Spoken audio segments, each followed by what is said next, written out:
ఆరావళి పర్వతాలు ఇవి ప్రపంచంలో కల్లా అత్యంత పురాతనమైన పర్వతాలు. ఇవి ఎంత పురాతనమైనవి అంటే దాదాపు 250 కోట్ల సంవత్సరాల క్రితం ఏర్పడినవి. మనకు బాగా తెలిసిన హిమాలయ పర్వతాలు కేవలం 5 కోట్ల సంవత్సరాల క్రితం ఏర్పడినవి. ఈ ఆరావళి పర్వతాలు గుజరాత్, రాజస్థాన్, హర్యానా మరియు ఢిల్లీ రాష్ట్రాల్లో దాదాపు 690 కిలోమీటర్ల పైన విస్తరించి ఉన్నాయి. ఈ పర్వతాలు తవ్వేసి మైనింగ్ చేయాలని మన భారత ప్రభుత్వం సుప్రీంకోర్టులో పిటిషన్ వేసింది.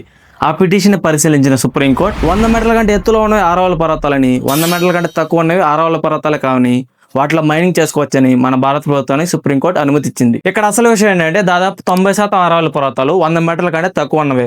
అంటే ఆరావళి పర్వతాలు మొత్తం ఎగిరిపోయినట్టే. ఆరావళి పర్వతాలు రాజస్థాన్ లో విస్తరించి ఉన్న ఎడారిని మిగతా రాష్ట్రాలకు విస్తరించకుండా ఆపుతున్నాయి.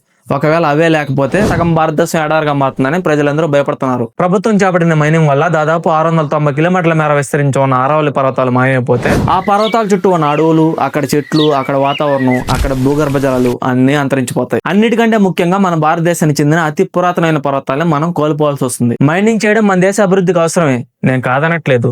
కానీ ఎంత మూల్యానికి? ప్రపంచంలో కల్లా అత్యంత పురాతనమైన ఆరావళి పర్వతాలు, దాని చుట్టూ విస్తరించిన అడవులు, అక్కడ వాతావరణం, ఆరావళి పర్వతాలు లేకపోతే ఉత్తర భారతదేశం ఎడారిగా మారుతుందని ప్రజల్లో భయాలు, వీటన్నిటిని ఫలంగా పెట్టి మైనింగ్ అవసరం అంటారా? ప్రభుత్వం చేపట్టిన మైనింగ్ వల్ల ప్రజల నుంచి తీవ్ర వ్యతిరేకత రావడంతో దీని మీద మన దేశ పర్యావరణ శాఖ మంత్రి భూపేంద్ర యాదవ్ గారు స్పందిస్తూ ఇలా అన్నారు: ఈ ఆరావళి పర్వతాల్లో కేవలం 0.19% పర్వతాలు మాత్రమే మైనింగ్ చేస్తాం, మిగతా 99% కంటే ఎక్కువ పర్వతాలు అలానే ఉంచుతాం అన్నారు. ప్రభుత్వం చెప్పిన ఈ మాటలు ఎంతవరకు నిజమో కాలమే నిర్ణయిస్తుంది. దీని మీద మీ అభిప్రాయాన్ని తప్పకుండా కామెంట్ సెక్షన్ లో కామెంట్ చేయండి.